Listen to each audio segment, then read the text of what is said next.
Black Star Network is here. Hold no punch I'm real revolutionary right now. Black power. Support this man, Black media. He makes sure that our stories are told.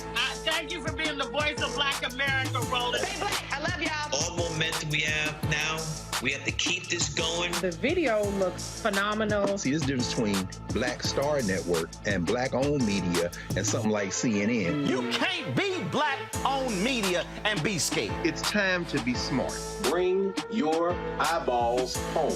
You dig?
Coming up on Roland Martin Unfiltered, streaming live on the Black Star Network. 3 Jackson, Mississippi police officers are on paid administrative leave after a Black man dies in police custody. I'll be talking to civil rights attorney representing the family about what police say happened and how bystander video is helping to keep the officers accountable. A Black New Jersey City Councilwoman was gunned down in front of her home. Folks will tell you exactly what took place, and the police believe that her death was politically motivated. Black on black crime is a hot button issue for conservatives. Well, where's their agenda?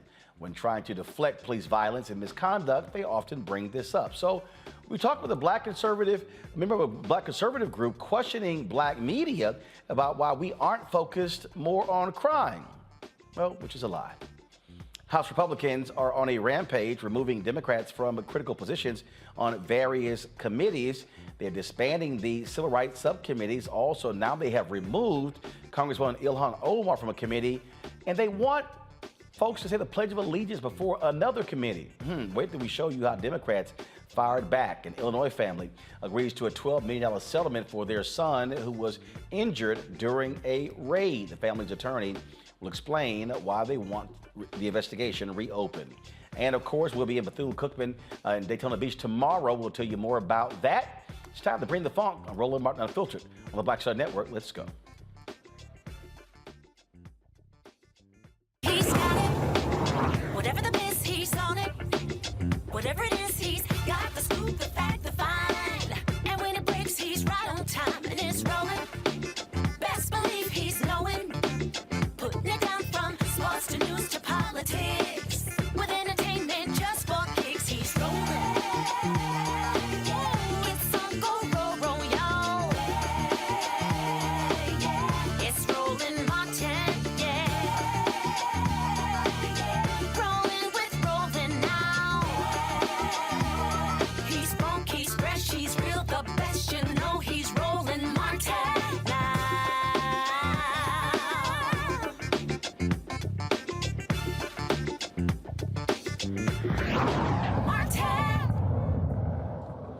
Folks, a Jackson, Mississippi family is searching for answers after a family member died in police custody. Officers were called to an extended stay motel for a non-emergency call on December 31st. They encountered Keith Muriel, who they claim was experiencing a medical emergency when they arrived. Well, while at the location, an altercation took place between Muriel and the officers. Bystander video shows officers beating Muriel as he yells out for help. He was critically injured and died after the physical assault. Now, Jackson police officers Avery Willis, Kenya McCarty, and James Land were placed on administrative leave. The Mississippi Bureau of Investigation is independently investigating this incident. The Jackson Police Department has opened an internal investigation. Jackson Police Chief James Davis said the whole body camera video of the incident will be released once the research has been completed. With us now is the family attorney for the Muriel family, Darrell K. Washington. Darrell, so they got there and it was a medical emergency. How does it go from the medical emergency to an altercation? Good question, Roland. First of all, the way it was reported as being a medical emergency. But we know in our investigation, it clearly was not a medical emergency. A medical emergency came about as a result of the force that was used by these officers. So they were not responding to a medical emergency. They was responding to a suspicious person in the parking lot. And that's why these officers were there. But as you saw in the Tyrese Nichols case, this case is almost identical, Roland. These officers got out the car and they immediately attacked Keith. So I think once this body cam footage is released, you're going to see that the narrative that's been given to the community is definitely not the proper one. I mean, it's just baffling to me again how they would say this. And then for the chief to say, well, we will wait to release the body cam footage once the research is complete. I'm sorry, it's been more than 30 days.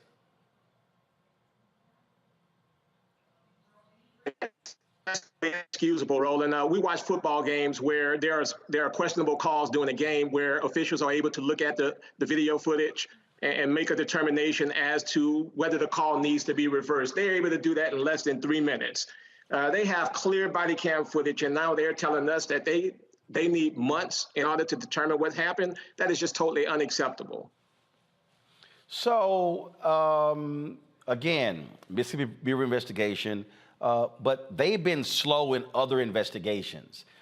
We had, of course, a parent on the other day of a shooting that took place in October. They haven't even updated them on that. And so have you heard from MBI about any of this? We heard briefly, and the MBI always gives us the same story, just as all the other agencies throughout the country. They're not going to release the body cam footage until their investigation is completed. And this is something, Roland, that needs to stop. Because what they do is they hope that families are going to get discouraged, or they hope that communities are not going to look into it.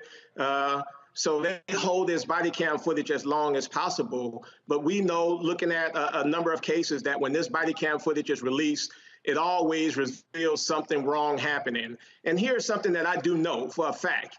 If the officers did something that they consider to be proper, there's not a delay in releasing that video. That video is released immediately. But whenever it's something where they're trying to cover up the wrongful acts of an officer, it's delayed. And that's just something that needs to be changed. Well, absolutely. I mean, it always happens that way, that if it is footage that is that makes the cops look good, oh, it's out real fast. Really fast. All right. Well, we certainly will be seeing what happens next. Final question here. Did they reveal what the medical emergency was? They never revealed that at all, Roland. But here's what I will tell you, Roland. When the body cam footage is finally released and the autopsy report is made public, you're going to see that Keith has over 30 taser marks to his body. This guy was assaulted extremely bad. And there's just no reason why these officers should just be on administrative leave.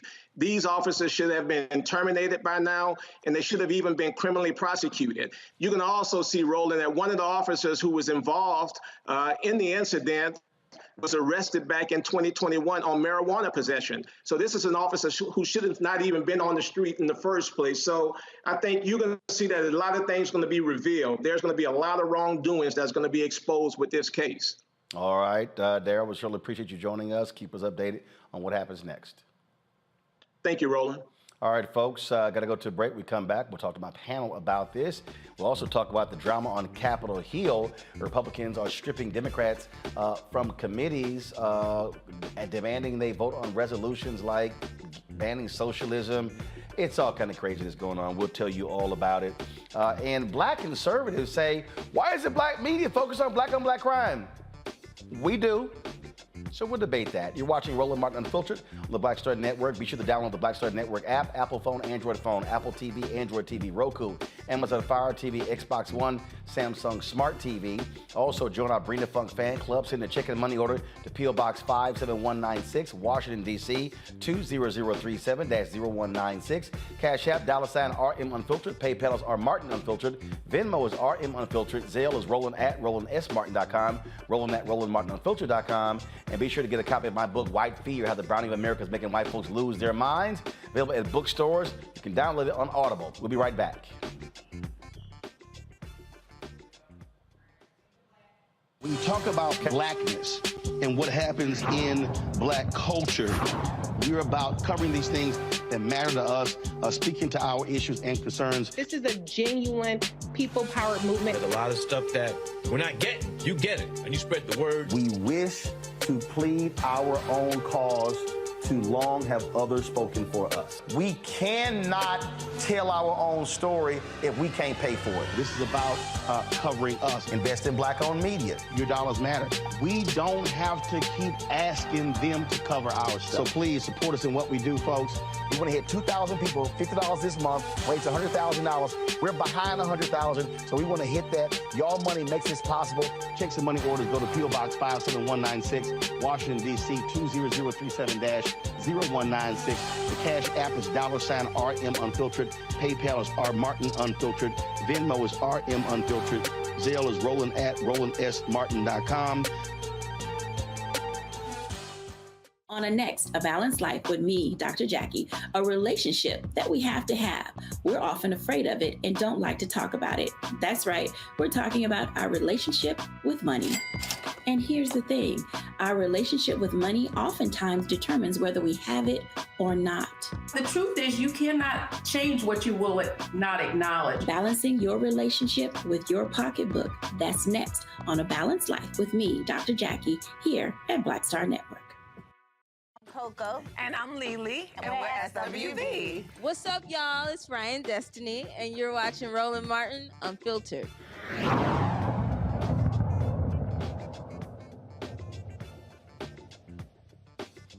All right, folks, let's bring up my panel right now to talk about the case out of Mississippi, and we will continue to focus on when we talk about police violence happening all across this country. Erica Savage, founder of the Reframe Brain, Reese Colbert, host of the Reese Colbert Show, Sirius XM Radio. Michael Imhotep hosts the African History Network Show. Glad to have all three of you here.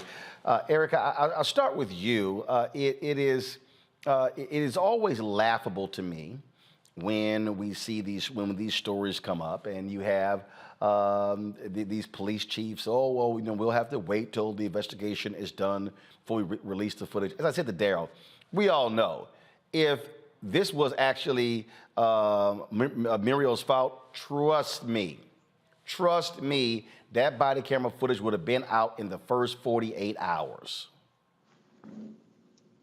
Absolutely, Roland. And unfortunately, what we continue to see is this is why the public does not trust and is calling for the abolishment of what I call stormtroopers or police. When we look and, reading the story, there were so many gaps, understanding that historically police do lie. And so the story did not make sense. Was it a call for help? Why were they in the area? And then to hear that, one of the dispatchers said there's a report of a witness saying that they've seen a taser, that the officer then replies that, yeah, the taser had been deployed. But now we know up to 30 times that that's happened. So there's no accountability for stormtroopers, state-sanctioned terrorists killing citizens. There's no recourse for them lying to public, having press conferences that are riddled with lies. And so honestly, this leads to why do they have weapons? Why do they have tasers? Why do they have guns when it is very much so apparent that what type of engagement they'll have really depends on what the person looks like. And for Black people, for people of color, for people with disabilities, it always seems to be very lethal. So this is really yet another example of why public trust, and again, the calling for the abolishment of law enforcement continues to ring very loudly, especially in this country. Reese, we talked the story yesterday out of Chicago where these two cops beat this guy in a jail cell, and one got a 15-day suspension, one got a 10-day suspension. And again, what these folks do, they allow these cops to get away essentially with murder.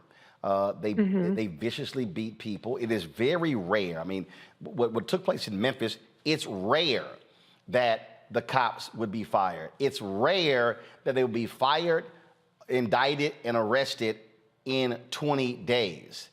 Just doesn't happen because these departments and these cities, they are about protecting these cops as best that they can in nearly every circumstance. Right. I mean, this is the way that the system is designed. It's not a fluke. It's not people running afoul of the system. The system is there to protect and actually encourage, by extension, this exact kind of behavior.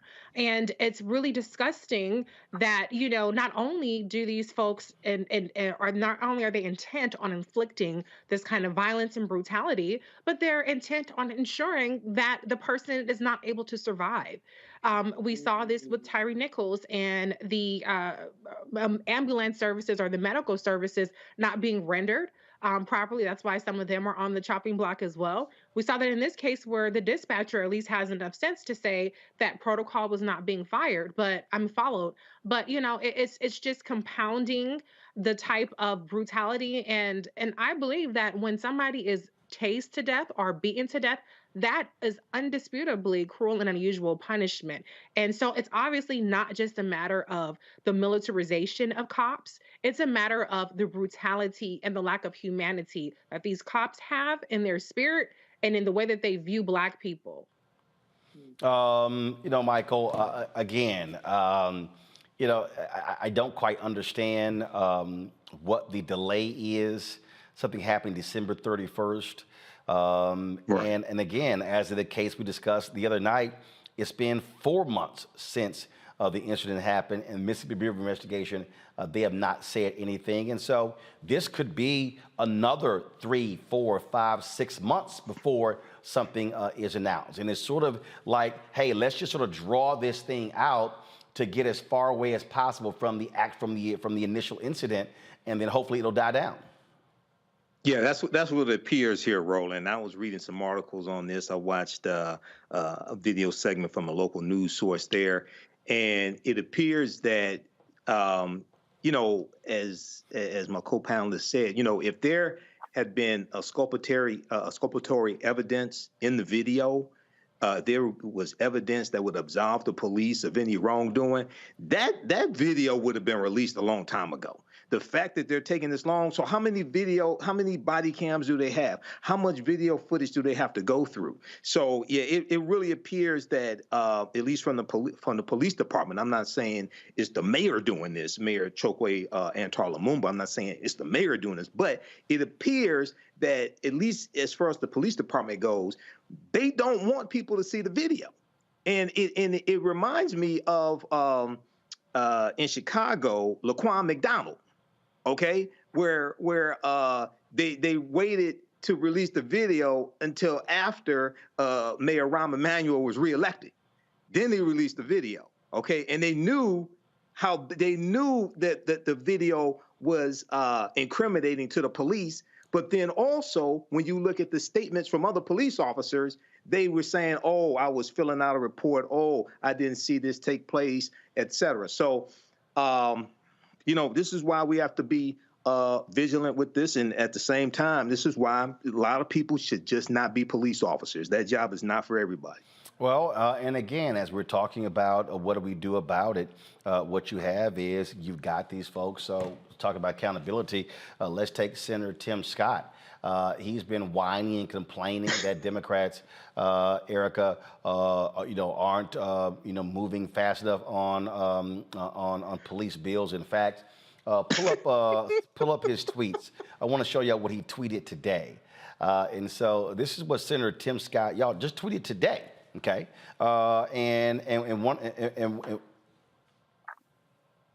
okay, first of all, we don't have the tweets. I told you how to pull the tweets. All right, let me just pull it myself. First of all, it's nuts, y'all. He said that it's going to be a non-starter with he called the progressive bill that was offered before will be a non-starter. Okay. Now, that's what he said. So here it is right here. All right, so y'all, here are the tweets right here. Resurrecting the House Progressive Police Reform Bill is a non-starter. He then went on to say, I've been working towards common ground solutions that actually have a shot at passing, solutions to increase funding and training to make sure only the best wear the badge, solutions that would have made a difference in places like Memphis and Kenosha.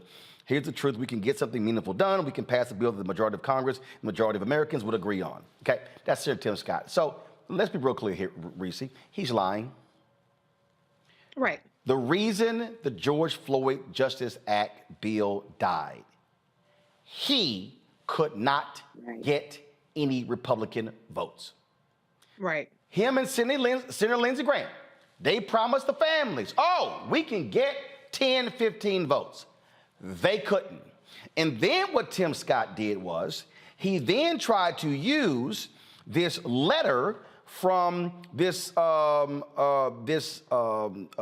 sheriff in South Carolina, who many call one of the most evil and violent sheriffs in the entire state, potentially the country. And so what he then does is he then sends out this letter opposing the bill. And so Tim Scott goes, oh, so my sheriff, he opposes the bill, so therefore I'm not going to move forward, even though the Fraternal Order of Police and other law enforcement group, they were actually behind it. In fact, This was a statement, Reese, that was sent out at the time by the IACP and FOP. The International Association of Chiefs of Police and the FOP said they are disappointed that Senate negotiators could not reach agreement on police reform legislation, and we thank all those members of Congress who partnered with us in our effort. Despite some media reports, at no point did any legislative draft propose defunding the police. That was a lie that Senator Tim Scott advanced on Face the Nation. It was a bald-faced lie. And here are two police groups saying didn't exist. Right. But that's what Republicans do: lie, deflect, and gaslight. And it works because he was just reelected. So there's no incentive for them to not do these things. And what we saw while we begged and pleaded with people to please vote in November was we saw a legislative map, whether you look at the Senate or the House, that was ripe for actually getting the gains that we needed to pass the George Floyd Justice and Policing Act, to pass the John Lewis Voting Rights Act, and a number of things. And people stayed home and they shrugged their shoulders. And so the same zeal, the same justifiable outrage that people have when these cases pile up and they continue to pile up is the same energy that we needed for people to vote. Now we're stuck with a insane, unhinged Republican majority in the House and just one additional vote in the Senate where we really needed two. And so the prospects of the George Floyd Justice and Policing Act are not any better than they were the last cycle when we had both the House and the Senate and the White House. With that being said, that does not let Tim Scott off the hook. And he needs to quit draping himself in fake concern about criminal justice reform. And he needs to get the hell out the way. I think that you're not going to get the George Floyd Justice and Policing Act, but it is time for at least something, passing something. And training is just absolutely not the fucking answer. I'm sick of people saying that. Yeah, I mean, they keep throwing it out, and then he's like, oh, it's going to ban chokeholds. Dude, it goes even further than that. Got to go to a break. Hold tight 1 second. Folks, we'll be right back on Roland Martin Unfiltered on the Black Star Network. Don't forget, download our app, available on all platforms. We'll be right back. Next on the Black Table with me, Greg Carr. An hour of living history with Dr. Richard Mariba Kelsey, thinker, builder, author, and one of the most important and impactful elders in the African American community. He reflects on his full and rich life and shares his incomparable wisdom about our past, present, and future. African genius is saying that my uncle was a genius, my brother was a genius, my neighbor was a genius. I think we ought to drill that in ourselves and move ahead rather than believing that I got it. That's next on the Black Table, here on the Black Star Network. Hatred on the streets, a horrific scene, a white nationalist rally that descended into deadly violence. White people are losing their damn minds. As an angry pro-Trump mob storms the U.S. Capitol, we've seen shooting. We're about to see the rise of what I call white minority resistance. We have seen white folks in this country who simply cannot tolerate black folks voting. I think what we're seeing is the inevitable result of violent denial. This is part of American history. Every time that people of color have made progress, whether real or symbolic, there has been what Carol Anderson at Emory University calls white rage as a backlash. This is the rise of the Proud Boys and the Boogaloo Boys. America, there's going to be more of this. Here's all the Proud Boys, guys. This country is getting increasingly racist in its behaviors and its attitudes because of the fear of white people. The fear that they're taking our jobs, they're taking our resources, they're taking our women. This is white fear.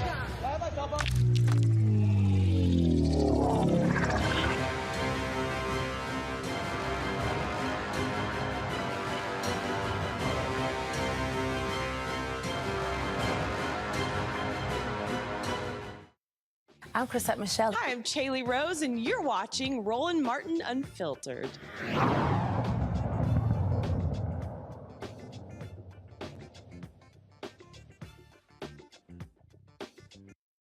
Folks, welcome back to Roland Martin Unfiltered right here on the Black Star Network.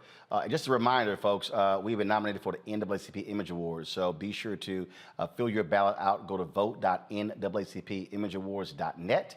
And then what you can actually do is go to the Outstanding News Information category and then pick Roland Martin Unfiltered, Black Votes Matter, Election Night 2022, and vote for us. Don't forget, you can only use one email to vote. If you got multiple emails, you can vote multiple times.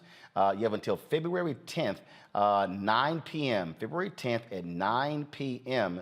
To actually vote for the Image Awards. Of course, it would be, of course, February 25th. It's going to be broadcast. The pre-show is actually on February 24th. Well, it's going to be handed out, and so we look forward to doing that. And so don't forget, again, folks, vote.naacpimageawards.net. All right, so we were just talking about this whole issue of police brutality, police violence committed against multiple Americans, but especially African Americans. Yet, our next guest, Philip Clay with the Project 21, claims that black media doesn't talk about a major issue like black-on-black crime. So, really, I found that'd be really interesting. So he joins us right now. So, Philip, glad to have you here. So, how do you ascertain we don't discuss the issue of black-on-black crime? Well, good evening, Roland, and thanks for having me on, and congratulations on your nomination for the NAACP award. So for me personally, I'd like to take the conservative out of this and really just talk to you as a young black male. From where I sit in Indiana, which has a very high crime rate when it comes to black Americans, I don't see the same outrage and instances of black on blacks, young black teens killing black teens, as I do when I see 5 black officers beating and killing Tyree Nichols in tragedy, or in instances like you were just talking about earlier in Mississippi, or in the George Floyd instances. To me, the article that I wrote and the reason I'm on your show is because I feel that until we as a community can start to rally together and say no more, we can't progress. My article intends to say that we need to, as a community, come together and stop blaming police, just blaming police, and we need to stand together, and we need to progress, and we need to make things happen. What is the, so you say you're there in Indiana. What is the white-on-white crime rate in Indiana? You know, rolling off the top of my head, I don't know that figure for you. So I'm trying to understand, if you only mentioning black-on-black crime, how do you not mention white-on-white crime? Because if we're talking about crime in this country, we've seen an explosion in the last several years of crime in rural America that doesn't involve black people. Right. Although 89% of black people are killing other black people. There was an article, unfortunately I can't share my screen like you can. Right, but the reality is, if you look at actually crime in America, it typically happens where people live. So typically, if you're black, crime is being committed by someone black, and if you're white, crime is being committed by somebody white. So why is it that no one ever mentions white-on-white crime? Why is it the pathology always black-on-black crime? Well, I think white-on-white crime is mentioned. I think it is. No, it's not. It's that phrase is never even used. It's literally never even used. So then what's it called, Roland? Oh, it's called, first of all, they just say crime. But what you have is you have folks who say black-on-black crime. So again, what I'm saying is, why a population that's disproportionately affected. It is a big thing, and No. I'm not saying it's not a big thing, but the reality is we do focus on what is the underlying issue of crime. So what is that? What's the underlying issue of crime? Please tell me. Huh? Please tell me. You don't know? No, I'd love to hear your thoughts. No, first of all, if you're going to write about how we should be focusing on crime, then you might want to be talking about what is the underlying issue of crime. John Hope Bryant talks all the time that you've never seen a riot in a community where the credit score is 700 or higher. I was just in Wichita, Kansas, the MLK event, and the former police chief of Philadelphia, the police chief of Wichita who came from Philadelphia, we were discussing this, and the reality is you can track crime rates in neighborhoods based upon economic status. And so if you want to address, so when you say we don't address the issue of crime, we do, because on this show, we consistently are talking about economics, we're talking about education, we're talking about access to capital, we're talking about housing, we're talking about all of those issues. Those are the fundamental underpinnings of crime in America. Right. So I'm not sure if you read the article or not, but at the end of it, it does say that it's a community issue. We as a community have to fix this. But I don't think, like your last panelist was saying, by just vilifying police and saying that all the police are bad. And I'm sorry, who said that? I believe it was Reese. No, she didn't. Reese didn't say all the police were bad. We were very specific about what cops we're talking about. And so if we're talking about cops, because you talk about a disproportionate rate, the fact of the matter is we see it where cops do lie. In your neighboring Chicago, there was a judge who got so sick and tired of cops lying on the witness stand that he literally reported them to the Citizens Accountability, saying, I will not allow these cops to come back in here. You have district attorneys in Prince George's County and also in Chicago. They have lists of cops who they will not let testify because they are known to lie. So why can't we hold cops accountable for also committing crimes and lying and making things up in police reports? And we're going to talk about what happens in the neighborhoods. Why can't we hold them accountable? They got badges and guns. No one's saying that we can't hold them accountable. And I want to make that clear. And the article doesn't say that we can't hold them accountable. The article clearly says that good cops call out bad cops. And despite all I'm sorry, you said good cops call out bad cops? Good cops call out bad cops. That's a lie. That is literally a lie. We saw right there in Memphis where so were there any good cops who showed up? We played a video yesterday. We played a video yesterday in Chicago where these two cops were beating this guy in a jail cell. Two cops, two other folks just stood there and watched them. We've shown a video on this show from Los Angeles, from Mississippi, from South Carolina, from North Carolina, from Philadelphia, from Detroit, where cops stand back and watch these things unfold, and they will actually back up the lying cop in police reports. So please show me where there's this swell or this groundswell of good cops reporting bad cops. Roland, you and I agree on that subject, that those people are not good cops, the people that stand by idly and don't do anything.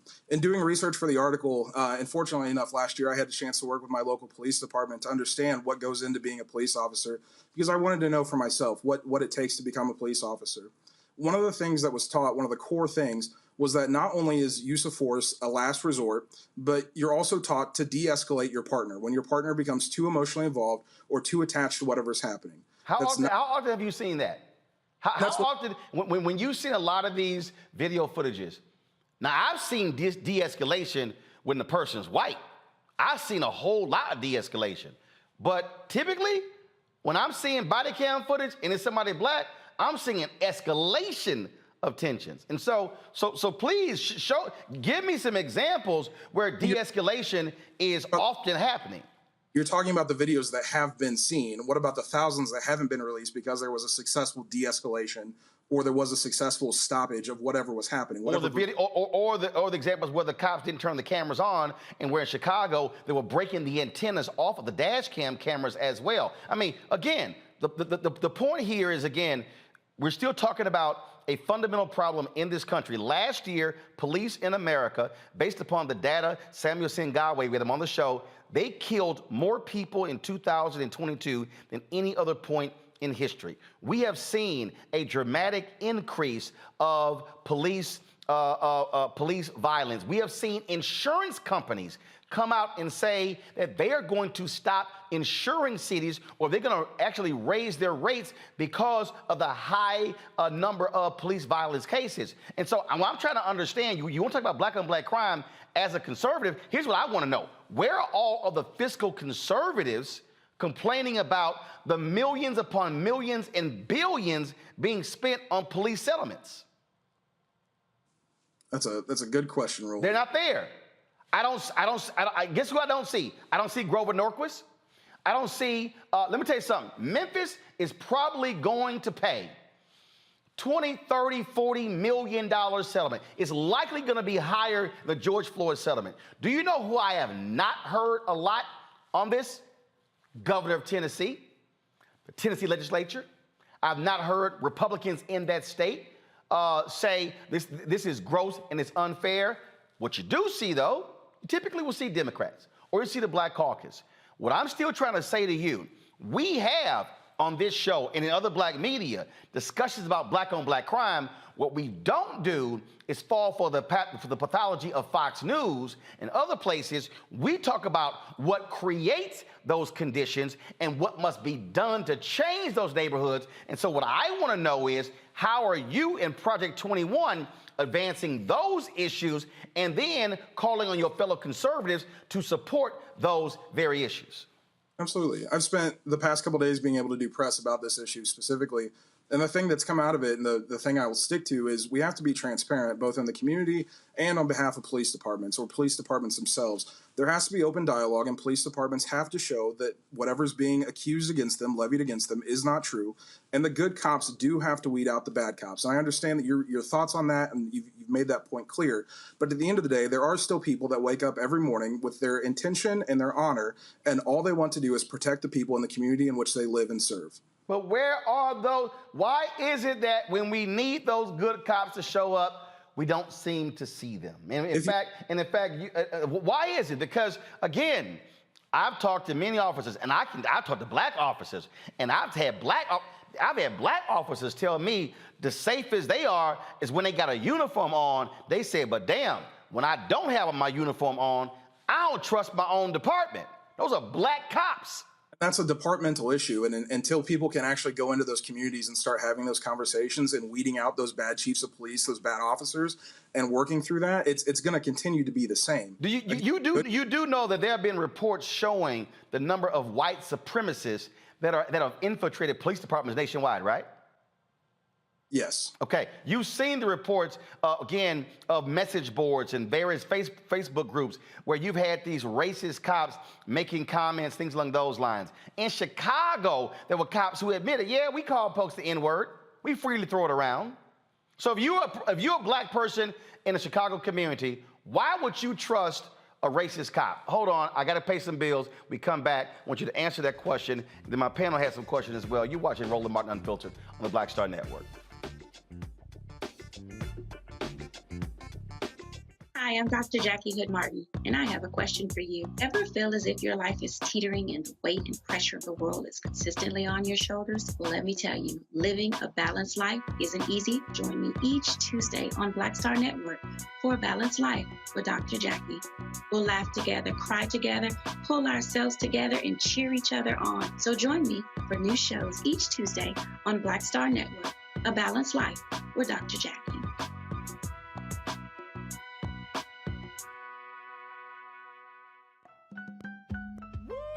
We're all impacted by the culture, whether we know it or not. From politics to music and entertainment, it's a huge part of our lives, and we're going to talk about it every day right here on The Culture with me, Faraji Muhammad, only on the Black Star Network.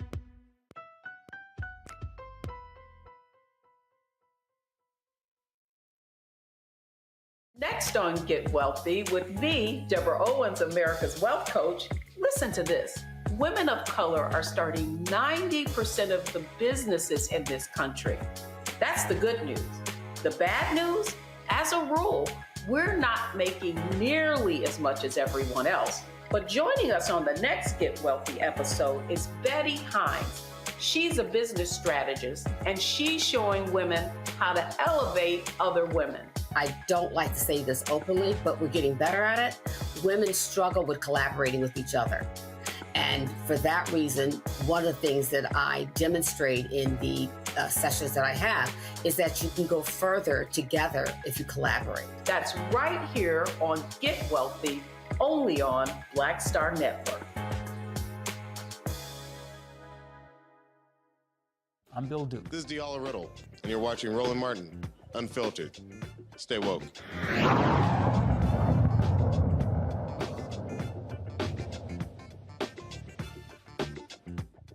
All right, welcome back. My guest is Philip Clay. Philip, I asked the question, if you're in a neighborhood and you have had bad encounters with cops and you know you're dealing with racist cops in those areas, how can you trust them?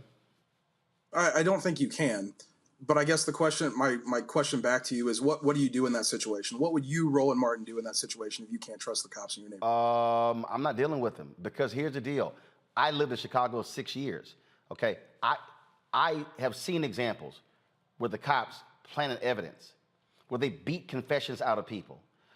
Chicago had to pay upwards of $40 million in reparations to a number of black people who were beaten, who actually were electrocuted, their testicles, by Captain John Burge and those racists in the department. Chicago actually had a Holman Street location where they were holding people, depriving them of their due rights. Attorneys didn't even know where their clients were being taken. When the consent decree came down in Chicago, they admitted, oh yeah, Yeah, we use the N-word. They admitted driving gang members from one territory to another and dropping them off to see if they actually lived. Okay? We saw, again, under Trump, where Sessions tried to get rid of the consent decree in Baltimore. Cleveland's been under 2 consent decrees. But again, if we're gonna have a discussion about black on black crime, let's also at least say white on white crime, but let's deal with the issue of how do you address crime? You do not address crime with policing. You have to address crime in a holistic way, and unfortunately, Philip, Republicans and conservatives do not want to do that in this country. It's a matter of more jails, more police, more funding. Let's increase the funding, but not deal with the fundamental underpinning of crime in neighborhoods, which is poverty. Again, I ask if you read my article, because at the end of it, again, I do say the only way that this works is if we as a community come together and try to fix this morally bankrupt system. But why is it at the end of your article and not the beginning of your article? It's throughout, Roland. There's a lot to unpack in what happened. There's a lot to unpack in what happened in Mississippi. Or I'm sorry, not Mississippi, in Memphis. Let me go to my panel. Let's see, Reese, since he name-checked you, you get the first question or comment. Yes, I actually did read the article, and I have to say, I think it's appalling to use the brutal death of Tyree Nichols to advance propaganda as Black people as violent. You compared, you compared, I listened for the past 10 minutes without, whatever. So anyway, so you compared the cops to gang violence, which is more coded language, anti-Black coded language.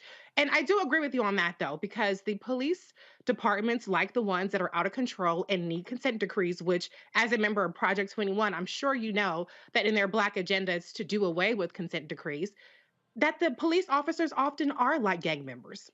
This just so happens to be Black gang members that are in the police department, and they just so happen to not get the protection of that blue line. But to your point that Black people don't care about Black on Black crime, that is completely false. I lived like Roland, I lived in Chicago, where every summer, and I'm appalled by violence, period, regardless of the race. But every summer, as soon as it got over 50 degrees on the radio all day, all you hear on every single radio station is stop the violence, leave the guns at home, don't kill anybody, don't shoot anybody. I remember very vividly when Hadia Pendleton, a young lady, a young teenager, went to the White House went to the Obama inauguration, and she was gunned down in Hyde Park, and First Lady Michelle Obama actually went to her funeral. And so this whole notion that Black people don't care about crime within our race is even more anti-Black and white supremacist. But my question to you is, how do you reconcile this notion that cops are inherently good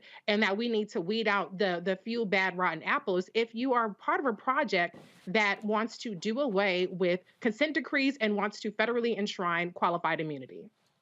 What I've been saying in this article, what I will continue to say, is at the end of the day, there are men and women who wake up every day who want nothing more than to serve and protect the communities in which they live in. That has been my stance. That will continue to be my stance. Black conservative, white conservative, Black Democrat, white Democrat, whatever. That's my stance. Okay, so but before I go to Erica, I have your article up. Go to my iPad, please. So here's the deal. Your lead in your article, you talk about working with local cops. Then you talk about you're not naive, that your hometown in Indiana is Memphis. Then in your third paragraph, first of all, you talk about de-escalation. In your third paragraph, you say, I ask myself, though, where's the outrage for all Black on Black crime? Why are leaders in the community like Al Sharpton not vocal about the children who are killed in Black on Black crime on a daily basis in places like Chicago? Well, first of all, that's a lie. I do know for a fact he's talked about it, even moved there for us time. I do know people who have marches and rallies in Chicago. I've covered them. I don't know if Project 21 has.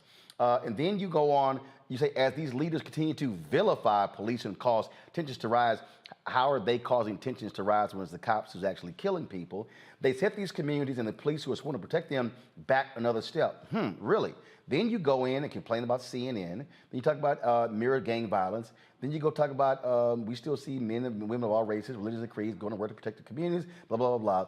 Then you get this is what you keep talking about at the end of your article. This is literally what you wrote in the article, because I swore that there was some other stuff down here. That's where that white space is, because I thought there was more to it. This is literally all you said. We have to raise up the officers who are doing their utmost to defend and protect and work to weed out those who would break their oath. We have to stop looking to put the blame on everyone else and start looking at giving real leaders a chance to rebuild our morally decayed community. So in the third paragraph, you mentioned black on black crime. In the last sentence, the last half of the last sentence, you say, we have to stop looking to put the blame on everyone else and start looking at giving real leaders a chance to rebuild a morally decayed community. You literally say nothing about why there's black on black crime. You literally don't even, like, I'm looking for it. I'm trying to see, do I see poverty? No. Do I see education? No. Do I see lack of economic advancement? No. Your entire piece is really about, oh my goodness, we've got some really great, wonderful cops. So how can you make it about black on black crime when you don't even address the issue of the underpinning of black on black crime in your entire piece? Again, Roland, my position is and will continue to be that I don't see protests in the street for children being killed in Chicago. You're alive. I'm sorry. If you don't see it, Philip, that's because you choose not to see it. They have been protests. First of all, here's the question. Where are you in Indiana? Indianapolis. When the last time you've been to Chicago? I typically don't go to Chicago. Gotcha. So you don't go to Chicago. So no. Do you follow any Chicago media? No. What incentive do I have? No, wait. Do you know any activists in Chicago? Yes. Do you know any community leaders in Chicago? I know community leaders in Gary, Indiana. No, I didn't say Gary, Indiana. I said Chicago. Chicago is not Gary, Indiana. Deontay Johnson, Black Conservative Federation. You got Deontay. Oh, that idiot? Hold up. Wait. Are you sick? That's who you claiming? Dude, don't even try that one. Here's the problem with what you said. You just said, quote, I don't see any protests in Chicago of black on black. You don't know anybody in Chicago. You haven't even been there. See, this is the problem when you say I haven't seen it. If you ain't been there and you don't know anybody and you likely don't follow them on social media, you wouldn't see it. But the reality is it does exist. So Philip, never ever come on television and say, well, I don't see it if your eyes are closed because you never opened them. We have literally had the people on this show live from protests. So for you to say, well, I don't see it, you try to act like it doesn't exist. It does. So if you've never made the effort to find out that they are protesting, how can you then criticize folk for saying they're not protesting? I don't know what you're trying to accomplish. Philip, let me help you out with something. Let me just help you out with something, Philip. Usually I ask for help if I need. No, because you need some help right now, Philip. Like, you need some help real bad. If I said, I have never, ever seen Philip in a red tie, and if somebody says, Roland, have you ever met Philip? No. Have you ever seen Philip on TV? No. Have you ever seen Philip at an event? No. Well, hell, if you ain't never seen Philip, of course you ain't never seen Philip in a red tie. So how can you say people are not protesting black on black violence in Chicago, but they are, but you haven't seen it and you've made no attempt to find out it exists. But let me ask you this question. And this is the second, I want you to answer that one too first. Why are you so worried about Chicago and you ain't focused on crime in Indianapolis? We are focused on crime in Indianapolis. So why are you bringing up Chicago, though? Because I'm sorry, go back to my iPad. I'm looking at your column. You simply state, I've had the opportunity to work with my local police department. You don't name it. You say, I'm not naive enough to equate my hometown in Indiana to Memphis. You don't name your hometown. And so why is it that, again, third paragraph, right here, why are leaders in the community, like Al Sharpton, not vocal about the children who are killed in black-on-black crime on a daily basis in places like Chicago. Why didn't you mention your city? I mentioned Indianapolis in all the radio interviews I've done. No. Why didn't you mention your crime in your city in your column? All right, let me do this better. Philip, what are you doing to solve the crime issue in Indianapolis? I want to hear specifics. Working with local police departments to bridge the gap between the police and the community. How? What are you doing in the community? I get the cop part. Has the community ever seen you? Yes. Hold on, I'm sorry. What communities? Indianapolis, Plainfield. No. What communities in Indianapolis? I literally just said that. Indianapolis, Marion County as a whole, Plainfield, Avon, Brownsburg, Danville, Johnson County. And what are you doing? What are you doing in those communities? Working to improve police like relations. What? No. But what are you doing? Like when you say working, have you had community-based town halls? Not the cops, the community. Yeah. When? When? 2020. No, when? Do you want exact dates, Roland? I don't have my iPad. No. I want to know when. Because, see, I know people in Indianapolis. I've spoken to them many times. I'm going to call them, and I'm going to find out. I'm going to say, hey, have y'all ever seen Philip? I'm going to call them. Have you ever seen Philip? Has Philip ever come around? Because, see, you keep saying you putting in the work. So, okay, how about this here? In the last year, how many community-based town halls have you actually held or attended community-based town halls in Indianapolis? Not cops, the community. How many? I've not been at any in the last year. Whoa, stop. Whoa, hold up. See, now, hold up. I'm up against a break. I'm going to hold you over for one more. Because, see, I'm trying to figure out, all this work you say you doing, I need to know what that work is. Because if you say you want to fix Chicago, and you ain't had not now in a year in Indianapolis? Not one? Okay, hold on. We'll be right back on Roland Martin. See, Philip, you want to have the conversation on Black-owned media.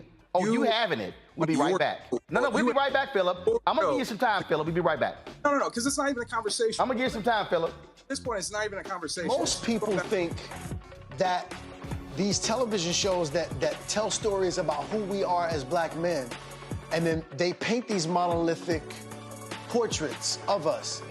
They think that they're being painted by white people. And I gotta tell you, there are a whole bunch of black folk that are the creators, the head writers, the directors of all of these shows, and that are still painting us as monoliths. The people don't really want to have this conversation. No, they don't.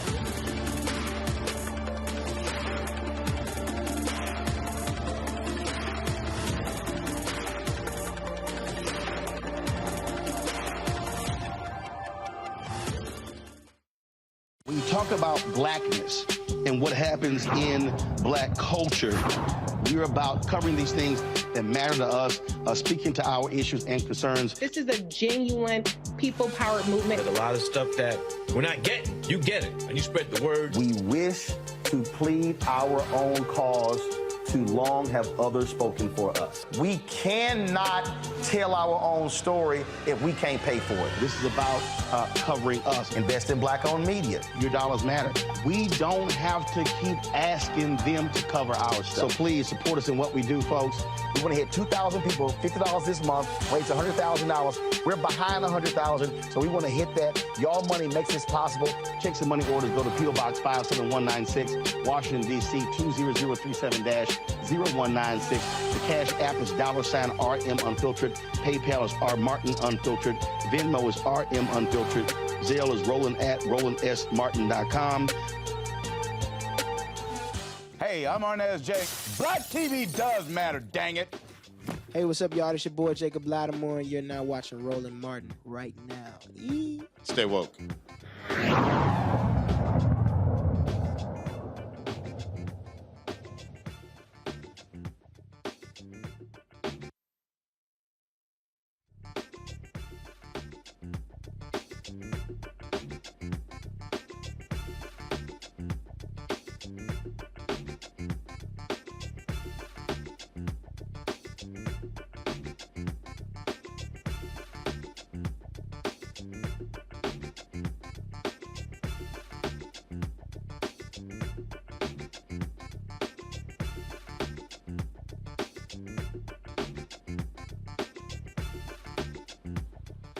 See, I told y'all. See? Don't mess with a grown-ass man. Philip didn't do his homework. See, Philip went on other people's shows who didn't question him.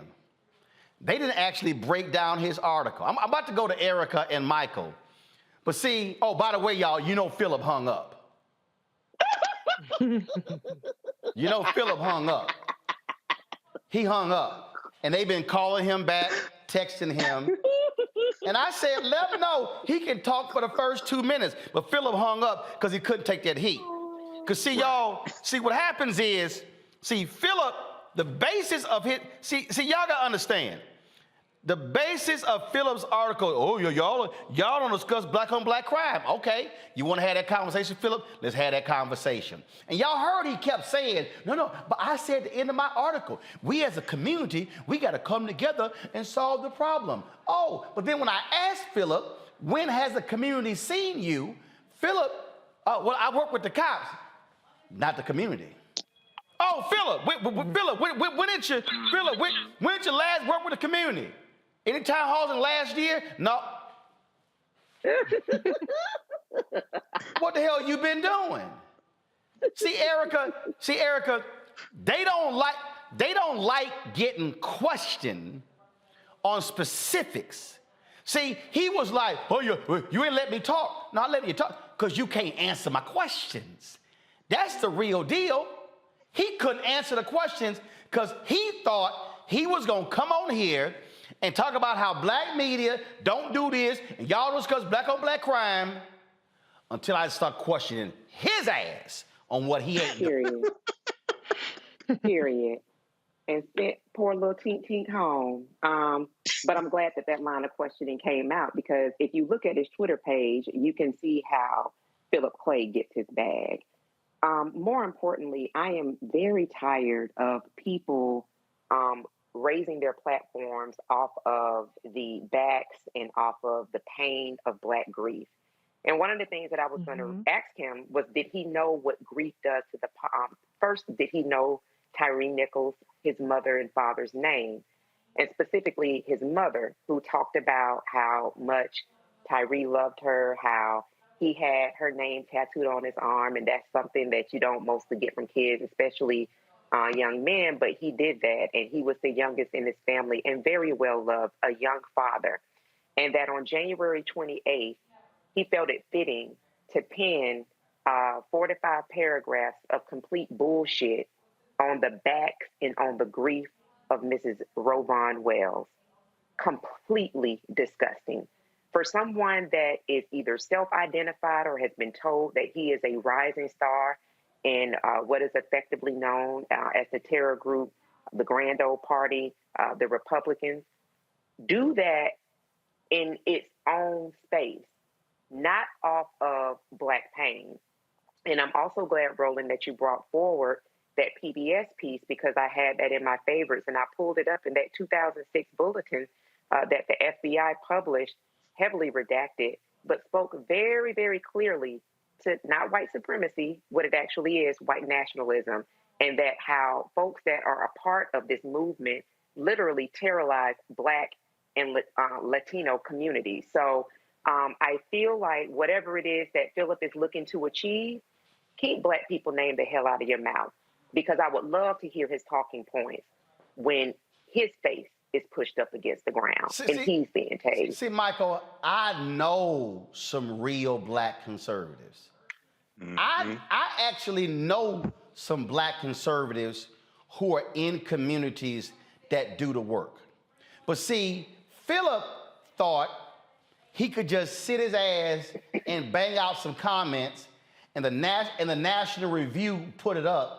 And these white conservatives go, oh, we've got one of us. Look at that. He's challenging Sharpton. Because see, what people don't understand, y'all, game recognized game. So they love throwing Sharpton's name. They love throwing out Chicago. So you see how I busted him on that.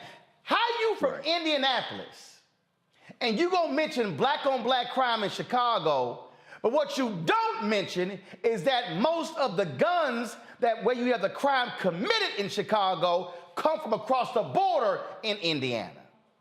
Oh, I bet Phil don't want to discuss gun control, though. See, this is the game they play. And see, this is the grift. That's why that fool mentioned that ignorant ass fool Deontay. That's why his little trifling ass won't come on the show with me. Because, see, I schooled him like I did Philip because they are not credible people. How can you talk about, well, we the community, we got to have new leaders, and he could not name a single community-based town hall that he was engaged in for the last year? Come on. Yeah, Roland, you know, I read the article from J. Philip Clay. First of all, when I saw he was from Project 21, I said, this is going to be some BS right now, because I was on with Reese when Craig DeLuce was on, and we tore his ass up.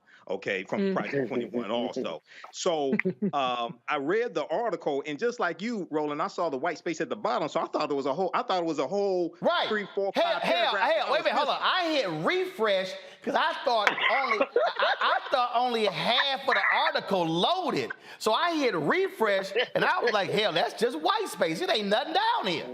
Exactly. I kept looking, and I said, wait a second, is this it? Because I printed up the article. It's right here, and I made notes because I had questions for him. So let me say this. I do think that he wants to save, you know, African-American lives, Black lives from violence, things like this. But he's grossly misguided. And one of the problems is when you have Black conservatives, especially young Black conservatives like him, one, they don't understand history, okay, number one. Two, one of the questions I was going to ask him is that did he know that from 1980 to 2008 that the majority of gang homicides in America were committed by white offenders? 53.3% were committed by white offenders. And from 1980 to 2008, the majority of gang homicide victims were white people, 56.5%. And what happens is the way the media presents these narratives and presents stories, they hide the quote unquote white on white crime that they don't want to talk about. Okay. And they keep, and it was great. It was basically white controlled media that created Black on Black crime. Because if they talk about white crime, they don't use the term white on white crime. But I encourage everybody to read this article from AtlantaBlackStar.com. It's called 9 Facts That Show White on White Crime Far Exceeds Black on Black Crime and How Media Outlets Conceal It. And then there's one of my favorite articles is from thinkprogress.org called from March 25th, 2015, called How News Outlets Convince You That Most Criminals Are Black. How news outlets convince you that most criminals are Black. Now, this was a nationwide study of local news affiliates, NBC, ABC, CBS, and Fox News affiliates. And they looked at the news coverage that they did of stories that dealt with crime. And they found that African Americans made up disproportionately stories where they were the perpetrators, but it was disproportionate to their arrest rate. So we made up like about 51% of the arrests, but 75% of those stories dealing with crime. Got it. So this is the game that conservatives play. This is not Fox News. You need to know what you talk about when you come on this show. See, the thing here, Reese, this laughable. I don't see people protesting Black on Black crime in Chicago. Do you know anybody in Chicago? Nope. Do you follow anybody in Chicago? Nope. Have you been to Chicago? Nope. Well, of course your blind ass ain't seen nothing. But see, again, that's why you don't make stupid comments like that. And again, I'm still trying to understand, Reese, how can Philip be from Indianapolis, but he want to throw Chicago in? You know why? Because Chicago is the new N-word for Republicans. Chicago is the new N-word. Anytime something happens, anywhere in America, what about Chicago? Well, what about Chicago? Well, what about Chicago? Philip, what about Indianapolis? Hello. And his profile says Plainfield, Indiana. I don't even know what that is, but it certainly isn't as catchy and flashy as Chicago. I'm trying to figure out, why is Chicago in it? You ain't been there. You ain't stepped foot in there. You don't know nothing about the Magnificent Mile, Garrett's Popcorn. There's a number of things that I would talk about in Chicago before I get to quote unquote black on black crime. And like I said, obviously, black people in Chicago don't want black motherfuckers shooting their ass either. They don't want the cops and they don't want their neighbors shooting them. I think that everybody black can agree that crime in general is bad, point blank and a period. But to your point, Roland, it's about the boogeyman. It's about this. It's like CRT is a word, as a euphemism. Woke is a euphemism for the white supremacist, white nationalist party to just say the N-word without saying the N-word. So he was very deliberate in talking about a place that he doesn't know. He did not know statistics, so you don't have data. You don't have even anecdotal evidence because you haven't been there. You don't know nobody from there, but you're talking about it like you have some kind of authority. Go to hell, bitch. How about that? So this is from an Indianapolis TV station just 2 days ago. Go to my iPad.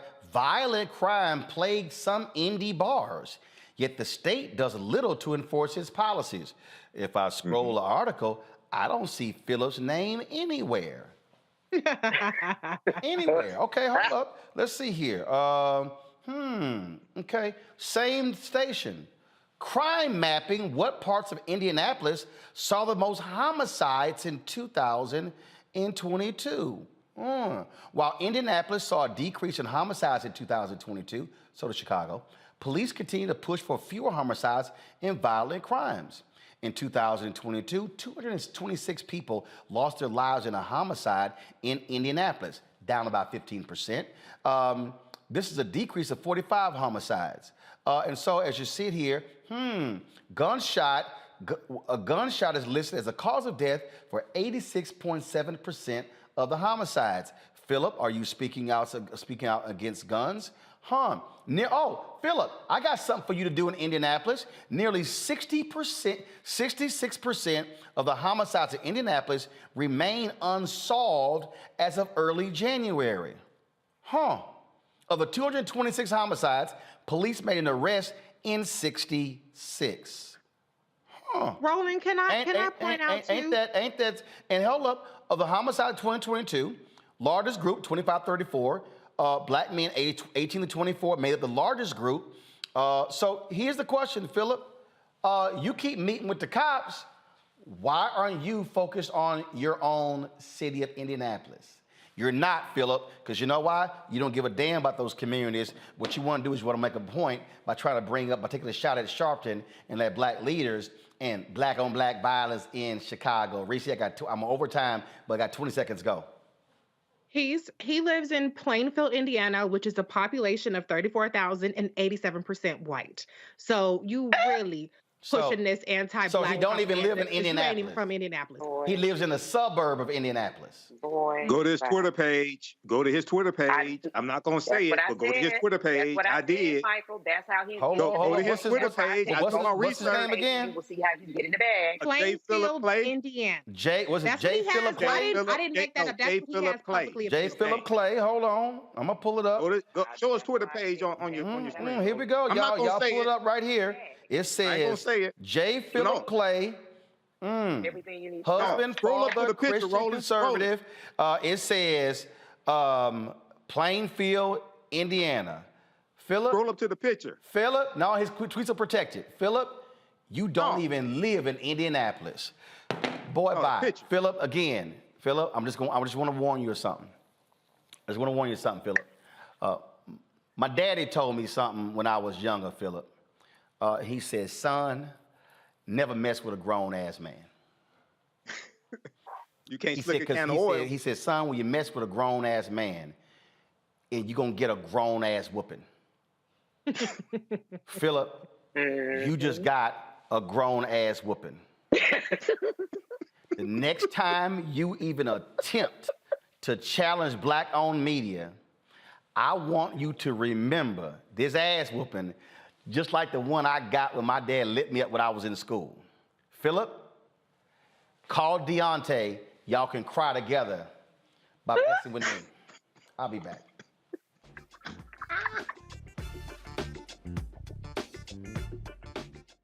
Nationalist rally that descended into deadly violence. You white people are losing their damn minds. As an angry pro-Trump mob storms the U.S. Capitol, we've seen shooting. We're about to see the rise of what I call white minority resistance.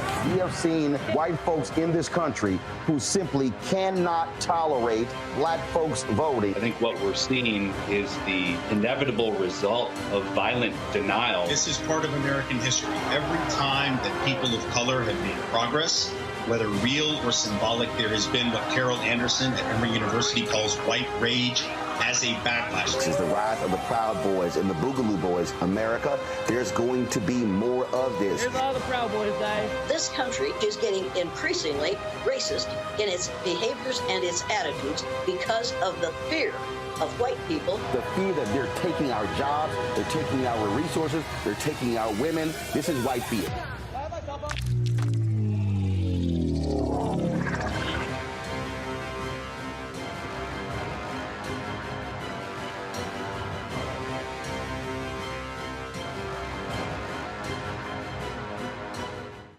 Next on the Black Table with me, Greg Carr.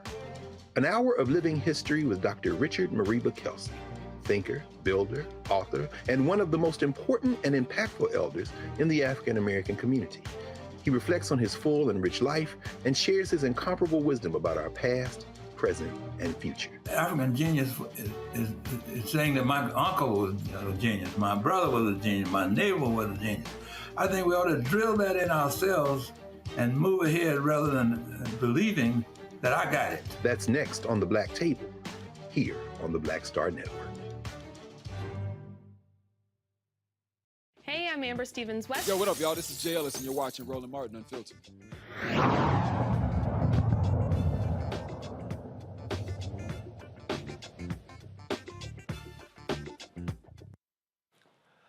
All right, y'all, the punk Republicans in the House are doing what they do. They're banning Democrats from various committees. Today, they voted to kick Congresswoman Ilhan Omar off of the House Foreign Relations Committee, saying that previous comments she's made is anti-Semitic. But they ain't said nothing about Jewish space laser fool Representative Marjorie Taylor Greene from Georgia. In fact, she's been rewarded in a huge way. In fact, Congresswoman Alexandria Ocasio-Cortez, she actually referenced that. She referenced that in her fiery floor speech. Watch this. Be nice for 1 minute.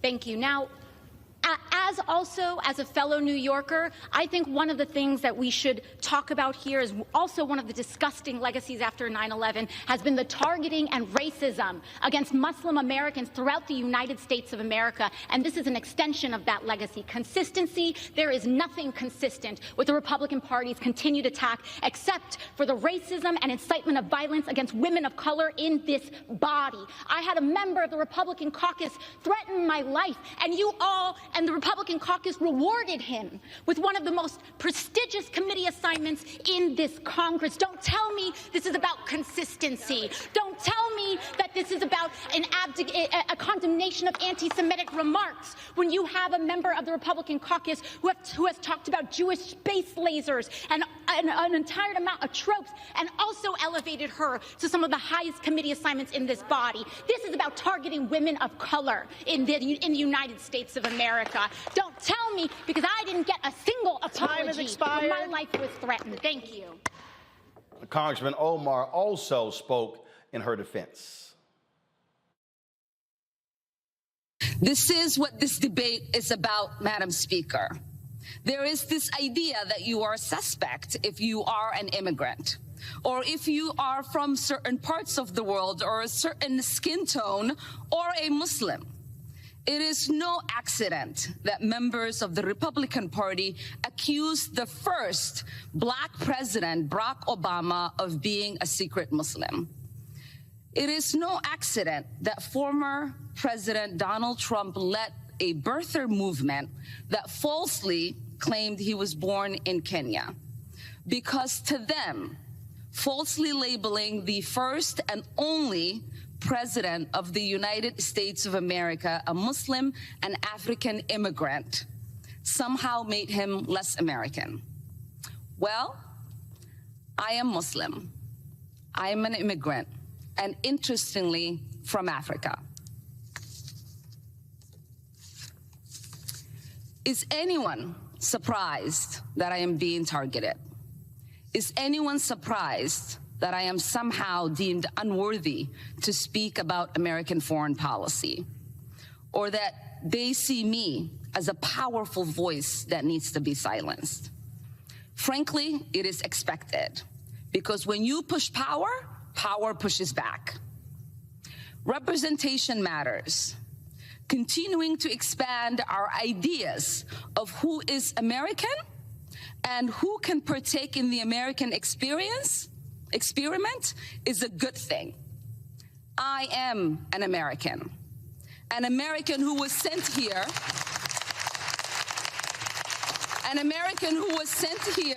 by her constituents to represent them in Congress, a refugee who survived the horrors of a civil war, someone who spent her childhood in a refugee camp, someone who knows what it means to have a shot at a better life here in the United States, and someone who believes in the American dream and the American possibility and the promise and the ability to participate in the democratic process. That is what this debate is about.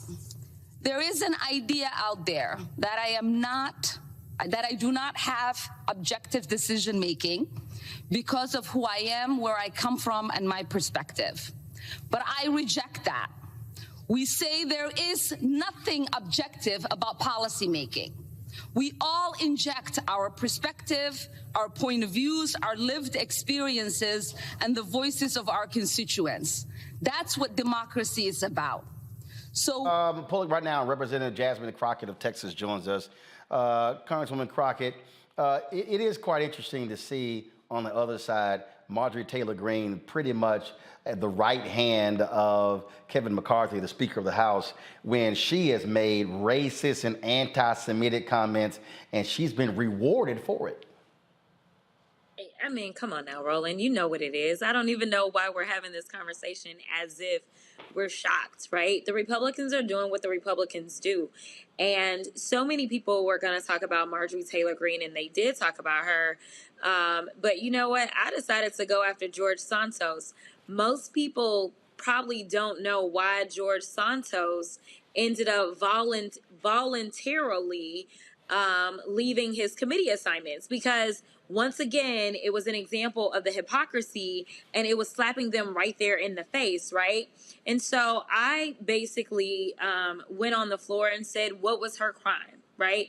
We know that there were crimes allegedly committed by George Santos, and I went through those crimes that he allegedly committed, and I said it's interesting that he got seated, but she didn't. And so I want to know what was her crime.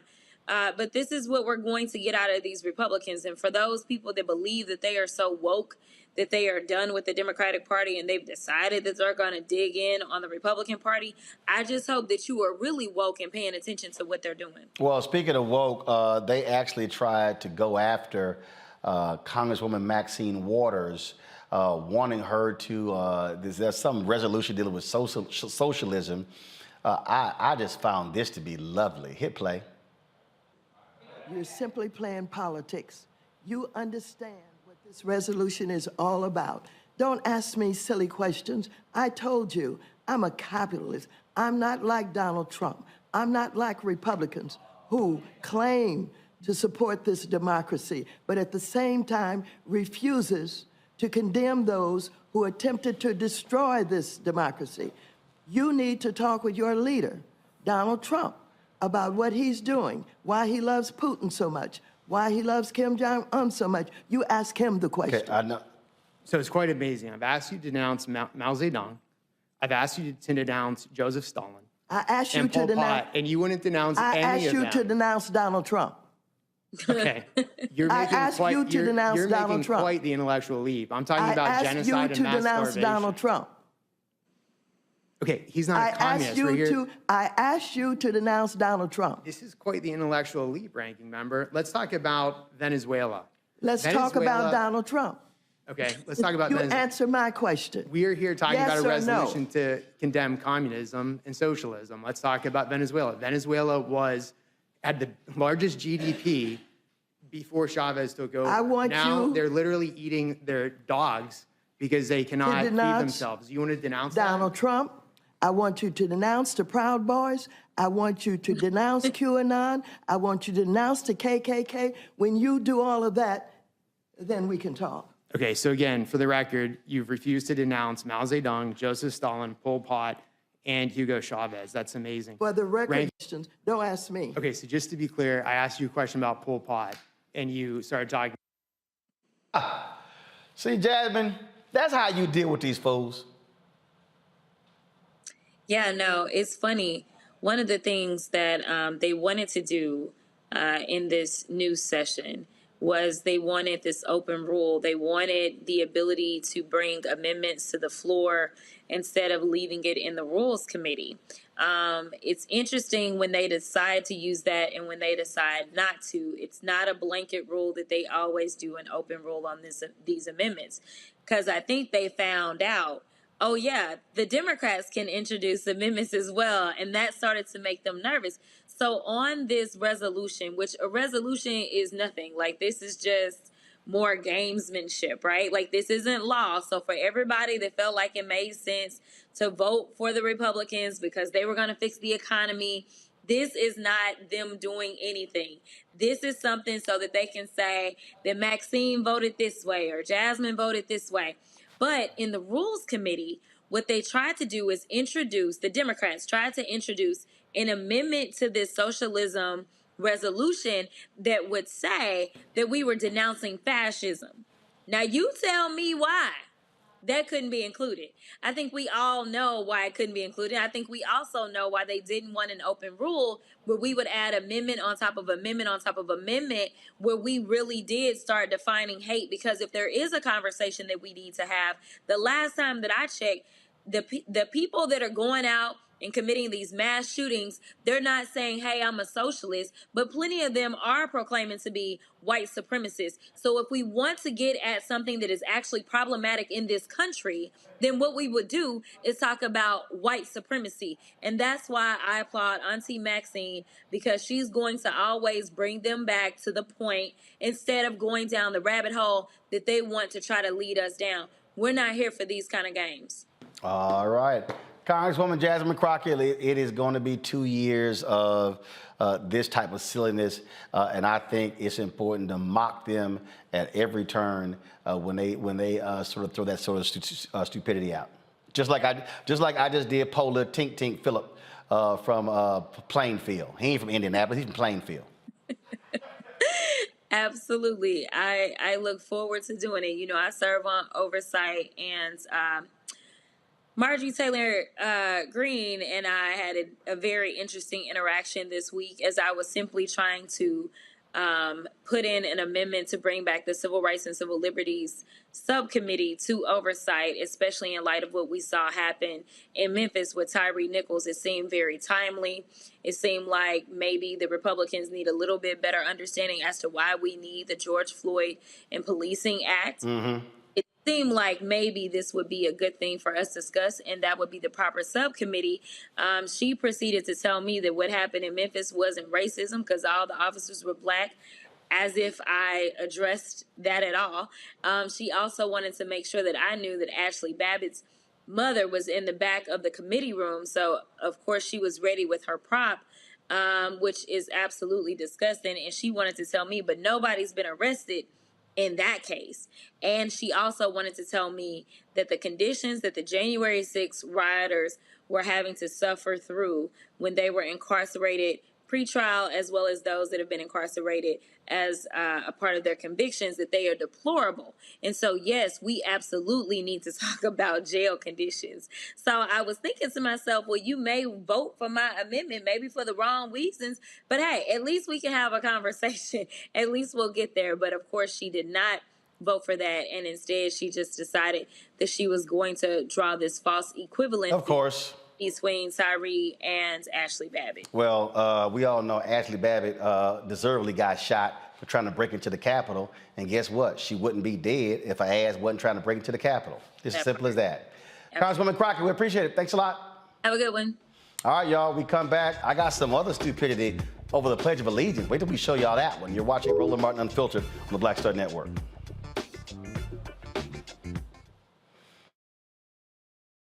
Pull up a chair, take your seat at the Black Table with me, Dr. Greg Carr, here on the Black Star Network. Every week, we'll take a deeper dive into the world we're living in. Join the conversation only on the Black Star Network. Hi, I'm Dr. Jackie Hood Martin, and I have a question for you. Ever feel as if your life is teetering and the weight and pressure of the world is consistently on your shoulders? Well, let me tell you, living a balanced life isn't easy. Join me each Tuesday on Black Star Network for A Balanced Life with Dr. Jackie. We'll laugh together, cry together, pull ourselves together, and cheer each other on. So join me for new shows each Tuesday on Black Star Network, A Balanced Life with Dr. Jackie.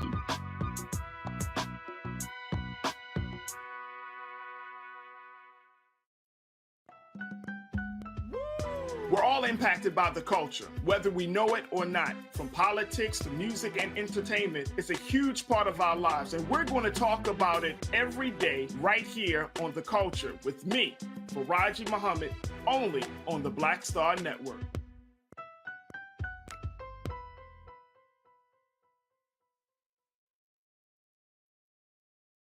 Hey, I'm Cupid, the maker of the Cupid Shuffle and the Wham Dance. What's going on? This is Tobias Trevelyan. And if you're ready, you are listening to and you are watching Roland Martin Unfiltered.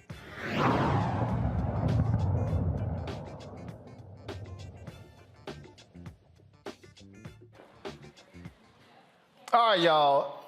We're going to show y'all some more stupidity by Republicans in the House, okay? And I'm talking about real stupid, okay? So this is, go to my iPad. This is David Cicilline, the congressman, where he is calling out these fools. So basically, here's what they did. They want that anybody coming before the Judiciary Committee to do the Pledge of Allegiance. But Congressman Nadler said we do the Pledge of Allegiance every day in the House. So, like, why are we going to do one here in committee? Cicilline just laid waste to these fools. Check this out. Thank you, Mr. Chairman. You know, Mr. Issa just made reference to how important it is for us to display our commitment to the Constitution and to commit to defend it aggressively. So I'd like to offer an amendment to the amendment, adding in the second paragraph where the chair may designate an individual to lead the Pledge of Allegiance, to add the following language. Provided, however, the pledge shall not be led by an individual who supported an insurrection against the government of the United States in any way. Because I think if we adopt this amendment, then we will be truthful in representing that stating this pledge is an affirmation of your defense of democracy and the Constitution. It's hard to take that claim seriously if, in fact, an individual who in any way supported an insurrection against the government of the United States is allowed to lead the pledge. So I would ask Mr. Gaetz to accept this friendly amendment, and I look forward to supporting it. Would the gentleman yield for I first ask Mr. Gaetz if he'll support the amendment, to make sure that someone who led an insurrection against the United States doesn't make a mockery of the Pledge of Allegiance and stand before this committee with their hand over their heart claiming to support the Constitution. Mr. Cicilline, my concern would be if your definition of an insurrection is objecting to electors, then there would be many Democrats on the committee that wouldn't be eligible to lead the pledge, since so many That's objected. not my definition of an insurrection. The last Republican president to get sworn in absent Democrat objectors was George Herbert Walker Bush. Reclaiming my time, Mr. Gaetz, I will allow the chairman to determine whether or not someone has participated in insurrection in the United States. I think this language is important. Would the gentleman further yield? I'm asking Mr. Gaetz, will you now accept the amendment? Well, I'm concerned that you may be disqualifying too many of your own members, Mr. Cicilline. I'm not concerned about that at all. Then agree to the amendment. Let's make this real. If you want to give someone the right to stand before the House Judiciary Committee and lead the Pledge of Allegiance at a bare minimum, let's guarantee that that person has not participated or supported or in any way helped an overthrow of the government of the United States. Would the gentleman yield? yield? It's like a simple proposition. All right, Congressman Hank Johnson, he got in on this as well. Watch this. Most members are not present there, so it's not accurate to say we do the pledge every day or participate in the pledge every day. It may be offered, but you're not there for it. This is the work of the Judiciary Committee. This is the committee that has the charge of defending the Constitution and our fundamental freedoms and defending the the very freedoms that the flag represents. And so it's a bit absurd to suggest we couldn't take 30 seconds at the beginning of this important work to do what should be done by all Americans. And so I think this is entirely appropriate. I wish we had done it 2 years ago. Y'all, first of all, I'm laughing at these fools, Reese, because again, this goes to show you the idiots that are in the House and what they are doing, and exactly and how just absolutely nuts they are. Go to my iPad, please. This is Congressman Hank Johnson challenging them as well.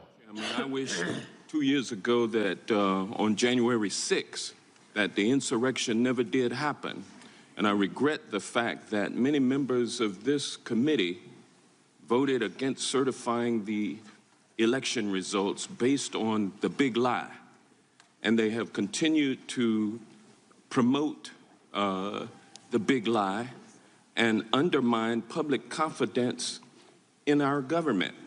And so for us to, amidst these folks who supported the insurrection, to be forced to pledge allegiance to the flag, which should be something that none of us have any problem with, but it's just a matter of, it's ironic that this committee, the ones that would not comply with congressionally issued subpoenas, disrespected the rule of law, would now insist that each and every one of us on each and every hearing date come before this committee and pledge allegiance to the flag. I support the Pledge of Allegiance, but it's very ironic, and I just simply wanted to point that out, and with that, I yield back. Will the gentleman, I'll yield to the gentleman from New York. I think. Racy, again, we can look forward to 2 years of this level of stupidity. It's all about theater because the Republicans don't have any actual solutions. I mean, if we talked about things like their so-called fair tax plan, which basically is a regressive tax plan that would see everybody paying 30% at point of purchase for anything and the rich basically getting off scot-free. We're not talking about that. We're talking about this kind of stuff because they're good at the theater, they're good at the drama. But I think we should probably make it a proposal where if you're under investigation for sex trafficking or for dealing with minors for sex, or a number of things that these Republicans are allegedly involved in, particularly Matt Gaetz, which is probably why his punk ass conceded to the coercion on the House floor when Kevin McCarthy was looking for an extra vote. That's the kind of criteria that we have. So I don't think that it's a very high bar to say that insurrectionists should not be pledging allegiance when you have insurrectionists like the former president of the United States that's under investigation for possibly selling state secrets, and people like Matt Gaetz and people like Marjorie Taylor Greene and so on and so forth, who are just general pieces of shit. Erica. Yeah, I 100% concur with everything my good sis Reese said. And then also to say, you know, my parents and I were just recently on the House floor a couple of weeks ago and saw where a bullet pierced through one of the desks, thinking that this could have all have been avoided and averted had more people shown up at the ballot box, because Republicans broadcasted, they had published exactly their intention for this country, which is regression, which is to make sure full citizenship is only extended to those who are white and white adjacent. So, you know, this is not laughing hour, though this is definitely tea for mainstream media. They will salivate and continue to have these insurrectionists, these folks who will pay $174,000 that we come out of our tax dollars to raise hell, who have the power of the purse and squandering the bag, that this is going to be meat for them, but it is abysmal for us. So this, I think, more than anything, for people to realize it is not a reality television show. This is the function of our government. They think nothing of it, that their goal is to do the bidding of their father, the son of a Klansman. They're going to continue to do that, and that should be a concern to people and should be a reason that people are checking their voter registration every month and ensuring that next year, when it's time for us to return to the ballot box as a nation, that they're casting their votes to get these insurrectionists the hell up out of here. Michael, I think the way Congresswoman Waters handled them is exactly what every Democrat should do. Throw it back in their faces. Absolutely. I saw the clip of Congresswoman Waters. Kudos to her. I saw Representative Cicilline and as well as Hank Johnson. Now, it is interesting that they want to recite the Pledge of Allegiance at the beginning of the session here in the Rules Committee, I think it is. I don't know how many Republicans know that, but the Pledge of Allegiance was written by a socialist named Francis Bellamy. They're against socialism, but the Pledge of Allegiance was written in 1892 by a socialist named Francis Bellamy. So one, they needed to go do more research. Two, when we look at Tyree Nichols and we look at the protests that broke out across the country after the video was released of his killing, I sat there watching people in different cities march and protest, and they said they wanted the George Floyd Justice and Policing Act. And I said, I sure hope all those people voted for Democrats for the House of Representatives in the 2022 midterm election, because Democrats were the only ones that voted for the George Floyd Justice and Policing Act, and they're the only ones that support the bill. No Republicans voted for the bill when it came up in the House of Representatives March 2021. 212 Republicans voted against it. So it seems like, Roland, that there's a real disconnect between people saying they want something, but then understanding actually how to get it. And then lastly, Section 3 of the 14th Amendment of 1868 bars those who have participated in an insurrection or given comfort to an insurrection in holding office as well. So they better be very careful what they wish for, because a lot of them, 139 of these traitors also voted in the House against certifying the 2020 presidential election results. So they better be very careful of what they wish for. Well, bottom line is, look, the polls already show that people say they aren't even governing. They're just sitting throwing up a whole bunch of nonsense. That's what you're dealing with. So that's what you get. Just like I've got these little, now these little black conservatives are running around talking now. Let me show this here. So I guess they friends of Philip. So they mad he got roasted. So this little child, first of all, if your name is Whitley, and you not on a different world, you may just want to be quiet. So she gonna put Roland Martin, take on Indy Spanglish, because I know he would own him. Girl, y'all just better leave me alone. Cause now this little child Whitley, she calls herself, she's the director. Go to my. She's the director of diversity for the I don't even know who the hell she is. Indianapolis GOP. She's on Newsmax. She got everybody else mentioned here. Girl, don't nobody know you. Don't nobody know you. Nobody. This other dude, don't nobody know him. Y'all are members of an organization that I affectionately call #NeverWillBe's. That's what y'all are. Y'all a bunch of never will be's. So I've already demolished Deontay, okay? I already demolished Philip. I done beat so many people on Project 21 that, hell, I think y'all gonna change your name to Project 2, because it ain't that many of y'all left to defeat. So please, leave grown people alone, because I don't want to hurt y'all feelings even more so. Hey, y'all, don't forget, support the Black Star Network. You're watching on YouTube, hit the like button. Same thing on Facebook. Download our app, Black Star Network app, Apple phone, Android phone, Apple TV, Android TV, Roku, Amazon Fire TV, Xbox One, Samsung Smart TV. Come on, y'all, show the graphic. Show the graphic. You too slow. Come on, show the graphic. Thank you very much. All right, we're also on Amazon News. So if you got the Amazon Fire Stick, you can watch us on Amazon News as well. So simply go to Amazon Fire Stick. Go to their Amazon News. We're right up the other news networks as well, and look forward to now sending some new decisions where you can see us as well. I'll be right back.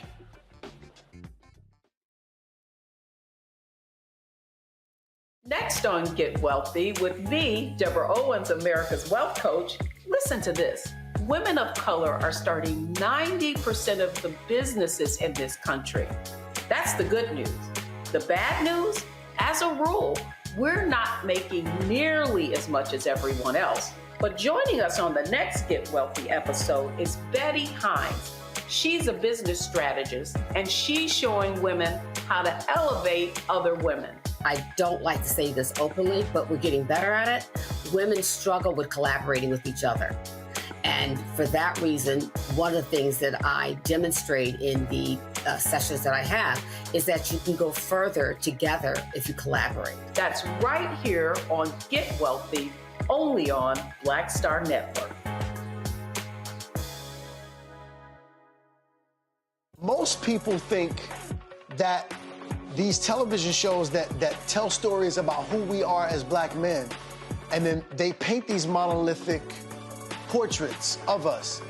They think that they're being painted by white people. And I gotta tell you, there are a whole bunch of black folk that are the creators, the head writers, the directors of all of these shows, and that are still painting us as monoliths. The people don't really want to have this conversation. No, they don't.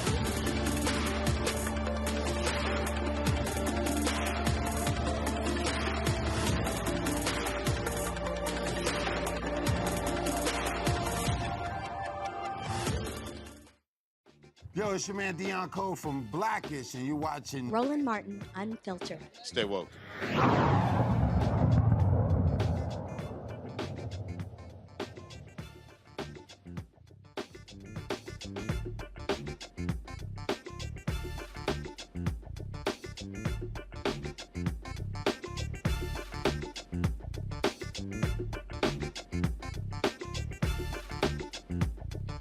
Involved in a raid where a 12-year-old got shot has settled for $12 million. In 2019, Amir Worship was shot in the knee during a pre-dawn raid on his Markham, Illinois home. Worship is now 16. He's permanently disabled. He's had 5 knee surgeries and will require multiple knee replacements. Joining us now is the Worship family attorney, Zach Hofeld. So, Zach, this settlement here, does that cover his medical costs, or will they have to also pay for that going forward? It covers all the above, but real quickly, Roland, let me just start off by saying that back in early 2007, as an 18-year-old organizing intern with the Upstart Obama campaign, I used to always appreciate hearing your takes on CNN. And I know Al, who wanted to be able to join us, remembers you well from your WVON days. So appreciate that. It's really a pleasure to be with you. I appreciate that. The settlement, to your question, covered a lot. It covered not only Amir's past medical damages, and there was a ton in terms of the 5 surgeries, extensive physical therapies. It also covered the future medical care that Amir will require, not only in the coming year in terms of another surgery, but in the coming, lifetime. In addition to medical damages, there's aspects of psychological damages, economic damages in terms of earning impairments over time. We have Americans with Disability Act data that demonstrates that if you have a permanent disability, just as a data point matter, you are significantly less likely to be able to earn, certain wages over the course of your time. So that's, there wasn't an itemization because we weren't through before a jury, but the idea was to have all that included to the best we could. What was the raid for? The raid was for the execution of a search warrant for a gentleman in suspected possession of codeine. Okay, so in the course of he gets shot, did they find the person they were looking for? They did. And, in fact, they found him pretty quickly. They found the individual. It's undisputed. All of the officers who were on scene, there's no dispute that they cleared and secured the entire house, including Amir's bedroom, prior to the incident. So no safety threats whatsoever. Man, just unbelievable. But again, we cover these stories all the time, and it's just so unfortunate that he gets wounded. And first of all, he's alive. I think about the Ayanna Jones, who was shot in a raid in Detroit. She was killed as a result, and it was an erroneous raid. So we've seen this happen way too many times all across the country. Well, it's funny you mentioned that, Roland. so many of our cases are wrong rates. This happens to be one where it wasn't, but we have so many cases where one, for example, there's a SWAT team that is going in and realizes in some capacity that the individual that they are looking for not only doesn't live there, but hasn't lived in the area for 10 years. In fact, hasn't lived in free society for 10 years. Because he's locked up in prison and has been for some time. So it's really a part of a broader systemic issue that we've really got to do something about. Indeed. Well, that's one of the reasons why we're trying to get folks to address this. Zach, we appreciate it. Please give our best to your client and his family. Thanks so much for having us, Roland. Take care. Thank you very much. Folks, some stunning news out of New Jersey, where a black New Jersey Republican councilwoman was murdered outside of her home Wednesday evening. Sayreville Councilwoman Eunice Dwumfor was found shot multiple times in her vehicle before crashing. She was pronounced dead at the scene. She was a certified business analyst and served as a director of churches for the Nigerian-based Champions Roll Assembly. She ran for and won her first election in 2021, beating the incumbent Democrat. She started serving her first of 3 years. Now, city officials say she was the intended target. However, the office said no motive in the killing had been revealed. Anyone with information or surveillance footage is asked to call Detective Rebecca Morales of the Sayreville Police Department at 732-727-4444 or Detective Michelle Coppola of the Middlesex County Prosecutor's Office at 732-745-3477. Reese, this is a stunning story. Again, that she's driving home and she's gunned down. The person gets away and they don't have any motive whatsoever. Right. I mean, it's insane. It's tragic. It's senseless. She was in her car outside of her home. I mean, a lot of us, when we get home, we don't necessarily rush out of our car and into the house. Sometimes we might check Facebook or, respond to a text message, and it should be safe to do that. So the fact that she's Republican is beside the point, unless this was a politically motivated targeting, which, we have no way of knowing. Is it politically motivated? Is it domestic violence? Is it just random violence where somebody intended to kill somebody and she was the unlucky victim? But at either rate, 30 years old, a public servant, regardless of how you feel about her party affiliation, this is a huge loss. It is. And so again, like I say, she's working for a church-based group. She's Nigerian and gunned down. Pull a photo up, please. Come on, y'all. And so the governor also released a statement with regards to her murder. And again, they are still trying to find out exactly what happened in that case. All right, folks, time for our Black and Missing for the day.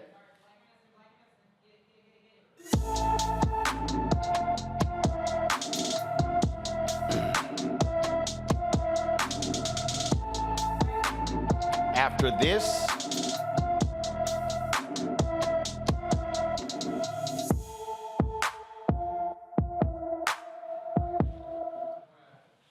Lakeith Herring was last seen in Philadelphia on January 29th. The 49-year-old is 5 feet 10 inches tall, weighs 175 pounds, with black hair and brown eyes. He was last seen wearing a gray T-shirt and black pants. Anyone with any information about Lakeith Herring is urged to call the Philadelphia Police Department at 215-686-3353, 215-686-3353. 3 Michigan rap artists have not been seen or heard from since January 21st. Amani Kelly, Montoya Givens, and Dante Wicker were supposed to show up for a performance at a Detroit club, but the event was canceled. Armani, whose stage name is Marley Whoop, was first reported missing to Alscada police the next day when his mother found her empty car her son borrowed. Once word of Armani was missing, the families of Montoya and Dante filed missing person reports since they were all together. Detroit police commanders say it's alarming that the 3 men are missing together. Multiple Michigan agencies are investigating their disappearance. That is crazy, Michael. Yeah, it is, Roland. I've watched some local news coverage here, and I know one of the family members was saying that at least in the beginning, they felt that police weren't taking this seriously. We don't know what's happened. There's an article from the Detroit Free Press about this. I've seen some coverage from WXYZ Channel 7 here in Detroit. Don't really know what happened, why they're missing. Yeah, and again, for more than 10 days now. That is absolutely strange that all three are missing. Yeah, January 21st. Yep. Absolutely. So hopefully somebody with any information will come forward, and get some answers and bring some closure for the families. Indeed. Folks, in memoriam, folks, some sad news I got today. The former First Lady of Atlanta has died. Bunny Jackson Ransom, the wife of the late Atlanta Mayor Maynard Jackson, passed away this morning. In 1975, she founded First Class Inc., a company specializing in marketing, community affairs, communications, and public relations. She worked with many clients, including the National Conference of Black Mayors. She also managed the careers of several performing artists between 1978 and 1988, when she served as Chief Administrative Officer of a conglomerate company under the umbrella of Atlanta Artists. She was 82 years old. I often would see Bunny. We would get her press releases all the time as well. And so she was very well known in Atlanta and all across the country. And so certainly condolences go to her family. Again, Bunny Jackson Ransom passed away today at the age of 82 years old. Last point here, Erica. Erica, you seen Philip?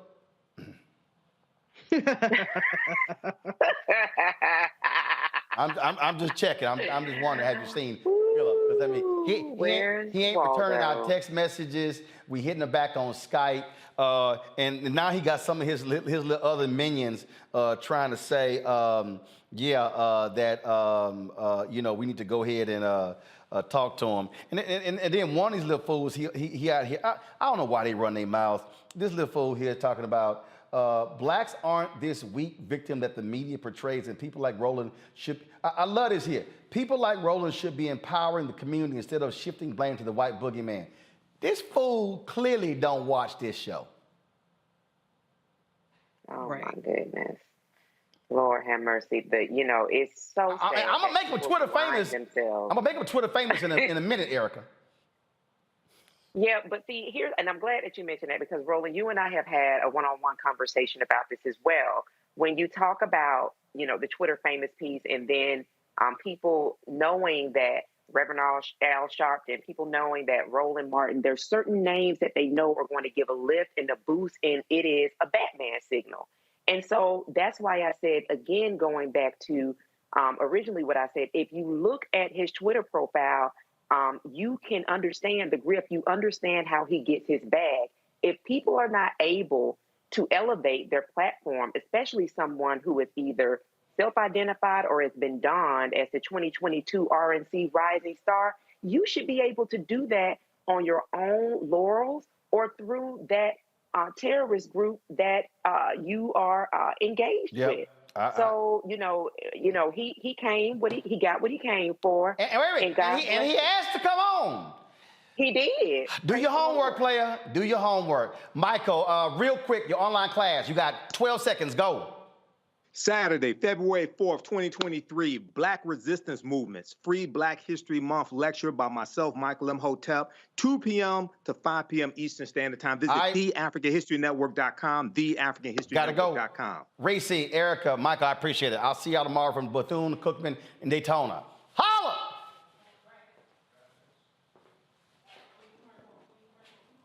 Folks, Black Star Network is here.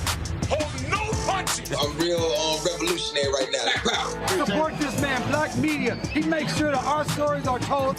Thank you for being the voice of Black America, Roland. Stay black. I love y'all. All momentum we have now, we have to keep this going. The video looks phenomenal. See, this difference between Black Star Network and Black-owned media and something like CNN. You can't be Black-owned media and be scared. It's time to be smart. Bring your eyeballs home. You dig? Pull up a chair, take your seat at the Black Table with me, Dr. Greg Carr, here on the Black Star Network. Every week, we'll take a deeper dive into the world we're living in. Join the conversation only on the Black Star Network. Hi, Hi, I'm Dr. Jackie Hood Martin, and I have a question for you. Ever feel as if your life is teetering and the weight and pressure of the world is consistently on your shoulders? Well, let me tell you, living a balanced life isn't easy. Join me each Tuesday on Black Star Network for A Balanced Life with Dr. Jackie. We're all impacted by the culture, whether we know it or not. From politics to music and entertainment, it's a huge part of our lives, and we're going to talk about it every day right here on The Culture with me, Faraji Muhammad, only on the Black Star Network. I'm Deborah Owens, America's Wealth Coach, and my new show, Get Wealthy, focuses on the things that your financial advisor and bank isn't telling you, but you absolutely need to know. So watch Get Wealthy on the Black Star Network.